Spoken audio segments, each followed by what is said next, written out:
Financial Argument. Follow us on YouTube.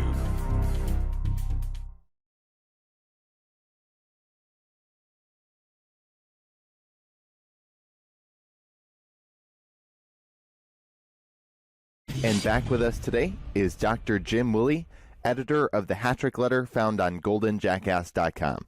Jim, thank you so much for joining us today. Oh, it's a pleasure as always, Elijah. All right. Well, I'd first like to discuss the geopolitical tensions that are growing right now between the U.S., China, Russia, and North Korea. A lot of people I've been interviewing recently have said we're leading towards World War III. What is your perspective? When have we not been leading toward World War III in the last 4 years? What's new? I mean, I don't mean to be petulant, but how is this any different from the tensions with the Ukraine war? How is this any different from, say, the Turks shooting down a Russian jet fighter and the U.S. getting involved with a lot of different things with Turkey and Syria? How is this any different from the U.S. being involved with a failed Turkish coup where Russia came to the rescue? How is this any different from what we've been seeing for a very long time? I'll be very honest with you, and I've been saying this recently, that I don't get caught up in the nonsense. And the nonsense recently is all about North Korea. I have it's not just a motto, but it's a way of thinking regarding North Korea that I've had in practice since probably the 1990 decade. I pay no attention to North Korea, and I never miss anything. Now, that sounds kind of stern and rigid, but can you point to anything that's ever happened in North Korea in the last 20 years? Can you point to anything that resulted in any kind of follow-up consequence in the last 20 years? I cannot. But this time seems to be different. How many times do we hear that? This time is different. Anytime you hear this time is different, 90% chance it's not different. This is different in the year 2000, early in the year, with the stock run-up. This looks for real. This looks like it's different in 2007 with the mortgage rise, with the housing rise. This looks different. No, it's not different. It's all the same, just the boom and the bust. Well, North Korea looks like it's all the same, the rise and saber rattling, and then the quieting. Let me tell you what I think is going on with respect to North Korea. And this is not what you find in the news. I don't really deal with becoming an insect for the tail of the dog of war. Here's what I think's going on. There's some things that we do know about North Korea that have been very evident for the last 3 or 4 years. They're a major marketer of amphetamines, and they're a major counterfeiter of $20 bills, the dollar. So what might be different now in the last, say, 6 to 12 months? Well, I'll tell you, they've expanded their heroin business. Now, why would that matter? Well, the United States, with Langley and the Bush crime family, have a 90% monopoly in the heroin business ever since they captured Afghanistan with the ruse that they were going to fight the Taliban. No such thing. In fact, the United States went into Afghanistan in 2001 when the Russians left. We didn't enter in March and April of 2003 when we said. We entered 3 years before, because that was where we went in to capture the heroin. trade. So I think what we have is a complex situation where there's a lot of talk regarding uniting the Koreas, like the Germans united East Germany, West Germany. The Koreans might be interested in uniting North Korea, South Korea. This is a lot more thorny than the German unification ever could be, because now it looks like, well, for instance, East Germany never threatened with nuclear missiles its neighboring Federation of Germany.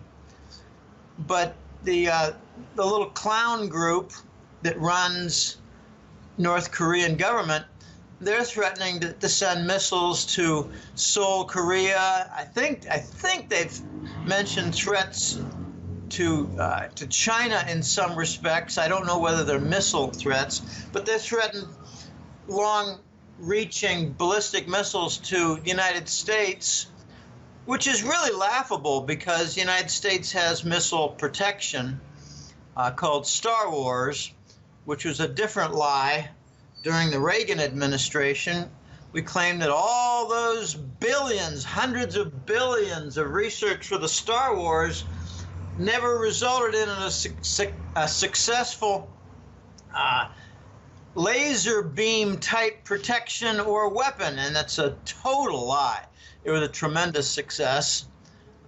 We have lots and lots of laser protection for missiles and laser weapons to kill, which we demonstrated in the streets of Panama City just a few years later, still during the Reagan administration. So back to North Korea, what's going on? We know that the Trump administration and the Chinese government are at odds over trade issues, over outsourcing, over tariffs, and I think a lot of war has been waged in the financial front with respect to the RMB currency and with respect to perhaps some of the banking problems going on in China. The United States is, I think, involved in encouraging the flight of money out of China, and the Chinese are trying to halt that. There's a lot of issues going on. There are 3 or 4 different cross currents involved here. So maybe, okay, my view of North Korea, in addition to ignoring it, has been for 20 years that is where the Chinese just pull a string and suddenly the United States is worried sick about something from that corner of Asia. And it seems to be working again, but this time we have the THAAD missile, T-H-A-A-D, missile defense system being put as emplacements along the South Korean borders. And it's a whole lot more than just missile defense. It's very advanced monitoring and radar, and could be for hacking. So you don't just put missile banks. You put a lot of radar, you put a lot of intelligence devices, you put snooping, you put hacking, you put a lot of different things in place.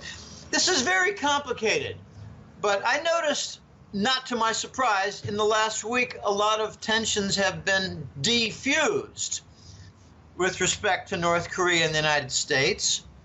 And some strange talk has been coming for more cultural exchanges, and I don't think they'll ever get to a unification because the distance economically and financially between East and West Germany was not small. But the distance between North and South Korea is absolutely enormous and an order of magnitude wider than it was with the Germanys. I keep coming back to the same point. This could be about heroin and black market that the U.S. government, hidden groups, hidden criminal organizations don't want. So they're looking perhaps to capture more of the heroin business in Asia, and we originally captured the Cambodian Triangle in the mid-70s, early 70s, as an offshoot of the Vietnam War. So when it comes to Asia and communism, it's really never only about Asia and communism, nor their threats. I hope that answers the question. I don't see how Russia is involved in this, but I think we're going to see a miraculous détente where the little moron inbred with the funny hairdo just quiets down. Remember, about 4 months ago, we had the false, faked story about his assassination in, what was it, in Malaysia or Indonesia? I can't remember which of those two countries it was. Later to be determined that the victim was a double. So there's a lot of deception in this part of the world, and I don't fall for much of it. I tend to ignore it, and miraculously it seems to go away, and détente returns, and everything gets defused. I think what we're going to probably see is some kind of a deal. We're not going to see it. It's going to happen. Some kind of a deal where the Chinese maybe guarantee that the heroin business stays local and doesn't get exported in competition with the Bushes. That's my take. Now, you've wrote in your recent article that it is possible that gold smothers war. So do you think moving to a gold standard, you've talked about this whole idea of this gold trade note that you think will emerge. Do you think this could save us from war? Well, I do think it is possible, yes, that gold can save us from war. It's very complicated how that might happen. It's actually has a side that might seem rather simplistic, like a kid in a playground. We've got gold, therefore everything's going to be fine. In this case, let's just suppose that gold was never a potential in the global situation for finance and economics. Let's just suppose that gold just never had the volume, didn't have the usability, and didn't have the history. Let's assume that for a minute. Now let's just say that Russia and China were thinking about making the RMB, the Chinese currency, on equal ground with the dollar in the entire Eastern sphere, in all of Asia and in all the former Soviet republics and many of the emerging market nations and in the BRICS nations, although it's going to be very difficult in South America, in the U.S. shadow. Let's just suppose that it was going to be the U.S. dollar versus the Chinese RMB. Well, if that was the case, then war could continue, and nations using the RMB would be vulnerable to attack by the United States and all of its minions, like Israel, and the terrorist groups like ISIS that are at the U.S. command. ISIS is a U.S. and Israeli construct for those who are still operating in a state of vast ignorance. If gold were not part of any equation, the U.S. could continue willy-nilly attacking any nation choosing to avoid the dollar and to work within the Chinese sphere of RMB. There would be no limit. There would be no avenue toward a real positive recourse, a real fixed, definitive reform solution. Because the RMB would basically be based on the full faith in government and word and all this for the Chinese. So you'd have the word of the Chinese and a legitimate system promised versus the word of Washington and New York and a system that would be promised as honest also, and neither one could be enforced. The key is enforcing with something legitimate. Now, enter in, and you would just get complete mayhem because there's no potential true remedy and valid system. It's just the Chinese fake money system versus the U.S. fake money system, and they can just beat each other up to death. Okay, but if gold is part of the equation, Elijah, then one side could impose the legitimate platforms that I've been talking about for the last year or two. They could institute the gold trade note and remove the Treasury bill, U.S. Treasury bill, that form of the dollar, as trade payment, like for oil or container vessels or for cargo full of ships full of cargo full of commodities, grains, coal, cement, lumber, whatever. If the trade payment platform turns into the gold trade note, then the Treasury bill with the United States cannot adequately compete with that. The key is to compete adequately. And the U.S. could not on the trade payment basis, because a gold trade note would be much more honorable than a Treasury bill. Okay, look at it right now. The United States takes a ship full of container vessels or a ship full of oil and passes out another big glob of Treasury bills. Where do the Treasury bills come from? We just print them. And foreign countries don't want that because they're saying, why should we accept more printed dollars in the form of Treasury bills when we've got so many sitting in our bank in the form of Treasury bonds? And the Federal Reserve and the U.S. government are printing money willy-nilly like fools to cover their debts. This is not a legitimate form of payment for trade. And the dollar gets rejected. The Treasury bill gets rejected as a payment form for trade. And they look for an alternative, and they see the gold trade note, and they go, wow, this is backed by gold. They can't print gold. Gold has intrinsic value. It has legitimate properties. And they prefer gold over the Treasury bill. Okay, that's trade. Now, consider banking.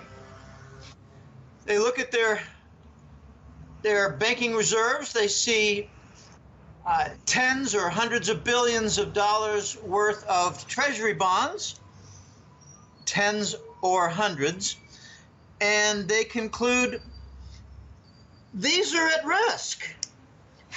These Treasury bonds, dollar form, they're at risk because the Federal Reserve is printing money to cover the dollar debt coming from the United States.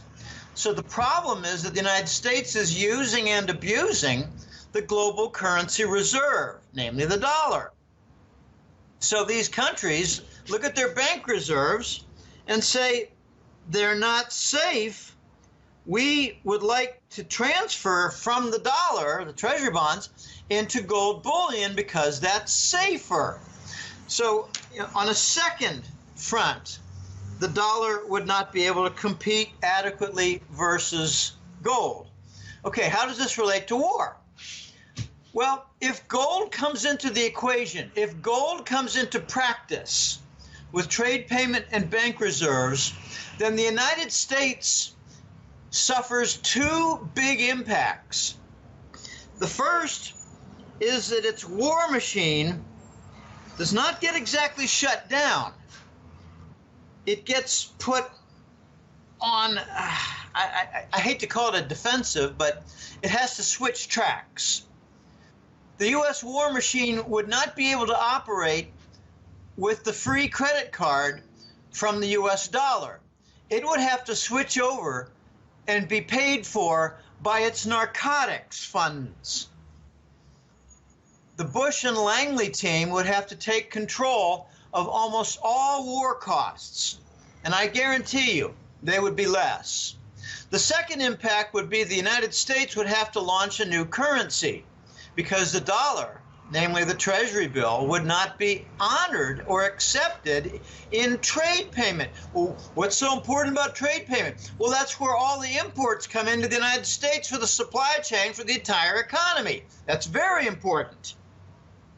Okay, so the war machine would have to switch tracks and be funded by narcotics, while the economy and its supply chain would have to depend on the new dollar, which, because of the fundamentals for the U.S., would suffer regular and frequent extreme devaluations.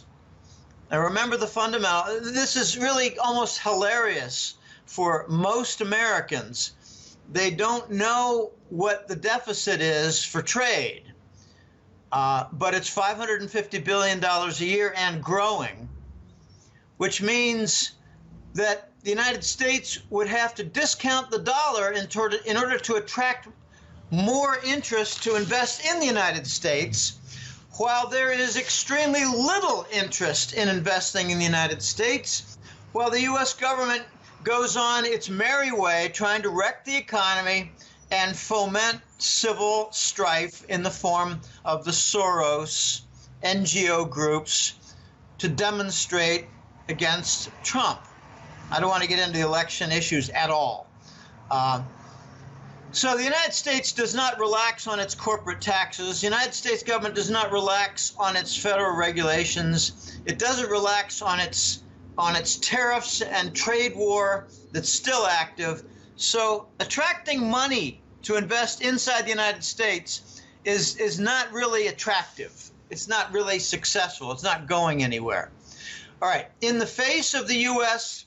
having to jump switch its war machine into the narcotic pure funding, which would result in a retraction, a pullback, and in reaction to the United States economy having to deal with a domestic-only dollar, which I call the new Scheisse dollar, which would be devalued.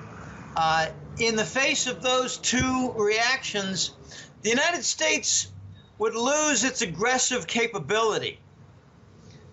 Its ability to wage war and aggression through predatory means would be reduced tremendously. That's what I mean by the gold standard might save us from war. By putting the United States on the defensive, by forcing their military to gear down, and you cannot move from U.S. government funding for the Defense Department, which is hardly defensive anymore. It's very offensive and aggressive. You can't jump from government funding to narcotics Bush-Langley funding smoothly. You can't. That's what I mean,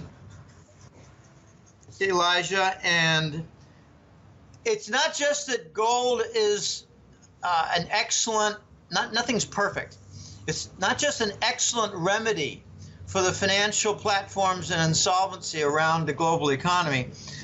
It's like a defusing agent for war, because it forces the war-mongering nations to step back.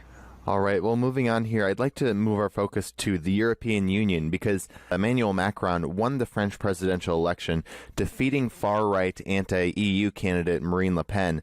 Now, some of the people I was interviewing were saying that if Le Pen won, that could spell the end of the European Union.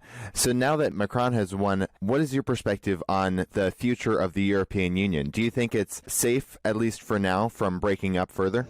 Well, it's safe for the next couple months, but I don't think it's safe at all, because you haven't yet seen the backlash from all the vote fraud.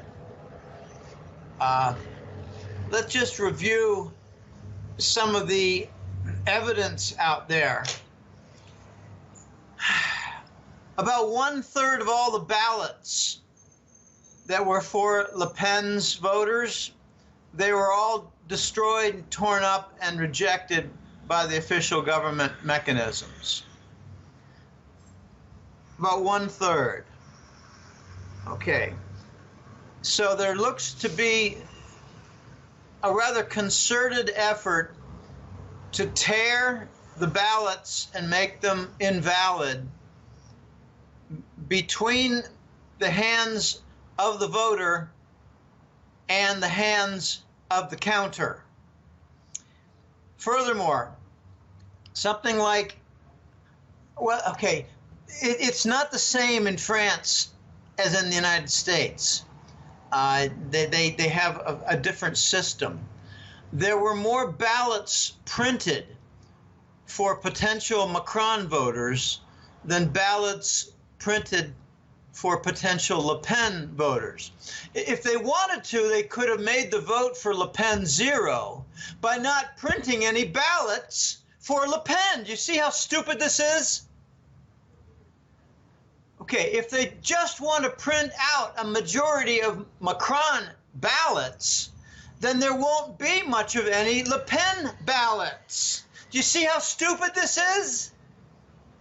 Furthermore, 500,000, just like Hillary, 500,000 phantom ballots without people associated with them were entered for Macron and counted. So you hear that Macron won by something like 20%. Okay, well, that sounds all very convincing and impressive. Macron didn't come anywhere near Chirac's 60 or 62% from decades past. How much of the Macron vote was from invisible people? I mean, people who don't exist. I mean, ballots that were just produced out of nothingness and counted, even though they weren't legitimate. Remember, Stanford University Political Science Department came out with 2 reports. One was on how Hillary stole the primary from Bernie Sanders, and the second one, with a lot of complete details, the second Stanford University report came out on how there were something on the order of 7 or 8 million illegal votes for Hillary from dead people and from people who weren't even citizens. So I ask, how many Arab refugees voted for Macron? How many Arab refugees who weren't yet citizens voting for Macron? How many invisible people voted for Macron? And how many votes for Le Pen were discarded? All right, you might think they rescued Europe, but what I think is the Rothschild Group, which has an active banker progeny, I think his name is Evelyn, living in France and taking up, spending a lot of time in Toulouse, France, which is basically turned into a satanic symbol city. The satanic symbols are all over the buildings and parks and street walls, and you name it. There are hundreds of satanic symbols there. Okay. It looks like they bought some time. They did not want the British exit to take place. It looks rather apparent that the Rothschilds did want Britain to exit the EU, but they don't want a coronation like France to exit the EU. I don't think it was a case where the British had an accidental exit. I think this was very much planned and executed by the Rothschilds, because reportedly Rothschild made something on the order of $1.5 trillion on market bets that were successful, which meant that he knew how it was going to turn out. He knew how he was going to rig it and engineer it. They don't want France to exit the euro. And, you know, that's a complicated phrase sounding simple. They didn't want them to leave the European Union, nor did they want them to leave the monetary union where the euro currency is used.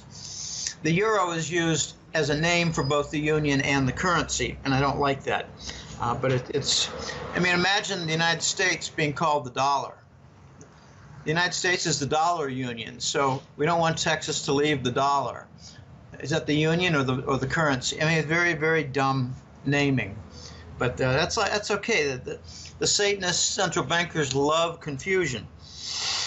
Okay, I don't think they saved France, because next comes the backlash of all the people who were in support of Le Pen demonstrating and messing up the system, and maybe boycotts, maybe pulling money out of certain banks to cause bank runs. I really do want to know what percentage of the Arab human garbage in France voted for Macron. I'm thinking it might have been about 115%, meaning more than there were Arabs. I think every one of the Arabs voted for Macron. It's one of the reasons for the influx. And not only that, maybe some Arabs who don't even exist voted for Macron. This is very ugly stuff. What we're seeing in the last decade is a climax of voter fraud in what used to be some of the most respected Western industrialized nations. Remember that 2 or 3 years ago, I think it was 2 years ago, the Scots in Scotland tried to do an independence vote, and that also was interfered with. The referendum was full of fraud by the British banker cabal, leader, elite group, whatever you want to call them. Now the Scots are trying to reorganize and do it again and protect themselves from the fraud whose methods they have discovered. Okay, this is very ugly stuff, very complicated stuff, but I don't think the Euro, by that I mean the European Union with their dictatorship in Brussels, with the Commission, I don't think they're going to save the EU. I think they're going to invite further rioting and discord, and a lot of shouting in the French Parliament and the EU Parliament in Brussels. They're not going to get much done. Look for more defiance, say, with French companies trying to do business with Russia. Look for more defiance and more demonstrations and more rioting. The French are very good at rioting. They're very good at dumping tonnage of potatoes in the middle of highways. They have a track record. It seems like the Italians and the French are the most adept at throwing wrenches in the works for the national economy in demonstrations, and I expect that's exactly what's going to happen. I'm going to be watching to see if they try to revive the trade union that Obama started, the Transatlantic Trade Partnership, I think it's called. Transatlantic something partnership, I can't remember exactly. Investment partnership, maybe. There was a Pacific one and there was an Atlantic one. And when Trump was elected, both of them went on hold, if not ditched. And I think Macron is going to try to revive that. And his doing so might actually be a litmus test or an area for the demonstration to ratchet up to a very, very high level of national objection and demonstrations, and oh gosh, it's going to get very nasty. I don't think Macron saved anything. He proved that the system is broken and rigged. I think Le Pen probably would have won by a couple %, but they didn't want to allow that. You got to look at the 500,000 extra ballots that were created for Macron and the 500,000 forged ballots for Macron, and you have to look at the enormous number of ballots that were discarded and thrown away because, well, they had a little tear on the side. Well, what if the tear on the side was done by the Macron people? This is an invalid election, and we're going to see the dirty tricks become part of the news. I don't expect that they're going to avoid a storming of the Bastille.